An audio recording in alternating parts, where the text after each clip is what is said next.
makabasag ng katahimikan ni Maris Racal sa cheating issue nila ni Anthony Jennings to the rescue ang glam team ng aktres para suportahan ang claim nito na ang buong akala nila ay single ang aktor. Pero lumalabas umano na hindi lang pala si Maris ang nagoyo, kundi ang team nito na paniwala ngang wala ng relasyon ng aktor, kaya naman ay hinayaan nila kung ano man ang namamagitan sa kanilang dalawa.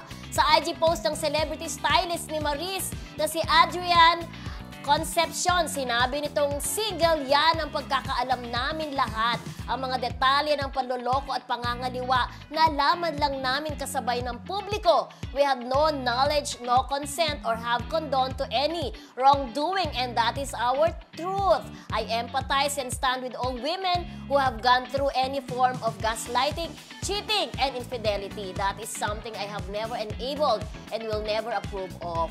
Mahigpit na yakap, alam namin ang katotohanan, and we will rally behind you. Ay. Talbog, di ba? So, yung parang, di ba, nag-announce si Maris. Di ba, nag-announce si Maris na nalaman niya, hindi doon niya alam na wala na talaga sila. Pagkakaalam niya talaga, break na kaya nakipag-relasyon siya kay Anthony Jennings.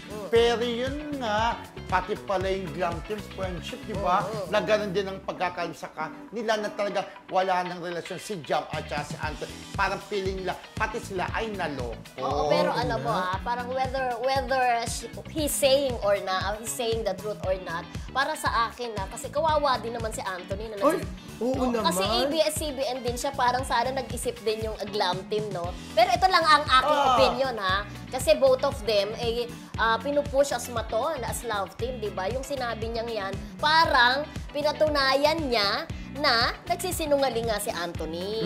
Diba? May mga bagay kasi, parang sa akin lang, may mga bagay na kahit iniisip mo na super close ka na dun sa tao, parang feeling ko si Maris at si Anthony pa rin ang nakakaalam nun. Sa akin lang this is just based on my opinion. Hindi, pero kasi siguro ang sinabi naman din nito ni Maris sa glove team niya, break na sila ni Jam. Baka according din kay Anthony, sabi sa akin, siguro hindi mismo, pero hindi mismo si Anthony. Pero mismo tayo nag-usap-usap din. Uy, alam mo, ganun, ganun ba? Ganun. Kaya. Para sa akin lang, parang defending somebody na may masisira. Parang hindi ako masyadong agree. Para tuloy, masisira dito si Anthony. Sinungaling pala siya. Kasi, naintindihan ko naman yung sa inyo.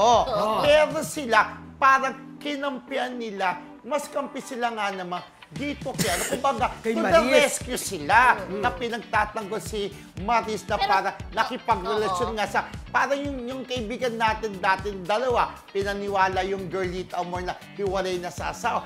Pero yung parang ganun kaya nakipagrelasyon. Pero siguro hindi na lang detalyado. We sympathize with Maris. Kung ano pinagdadaanan niya. Pero hindi naman siguro yung ganun na paraan, details, na paraan na, kaya nga. Naawa rin naman ako kay Anthony. Although, wasak siya dun wasak siya doon sa post na yon. Although, sabi nga nila parang si Anthony nga daw marami ang humahanga sa kanya kasi directly, I'm sorry Maris, I'm sorry Jam. Wala na siya masyado sinabi. Pero totoo naman, totoo din sa inyo na wasak si Anthony. Pero kung isipin natin, sino yung unang nang wasak? Dahil magsasalta naman ng glam team. Kung hindi rin mismo nang galing na kay Maris na ang pagkakaalam nga niya, wala na rin talagang daw. So, dapat inisip din ni Maris na, hindi ko din dapat sabihin ito. Nasira din niya sa kabilang banda si Anthony. Kasi nagsalita sila na paniwala ko. So, debate ba ito?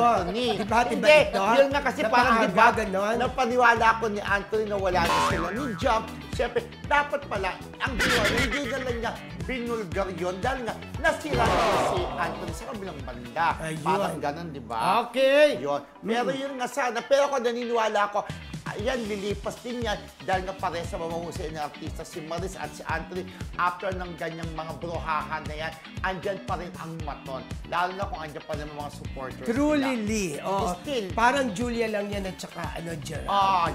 Correct. Okay.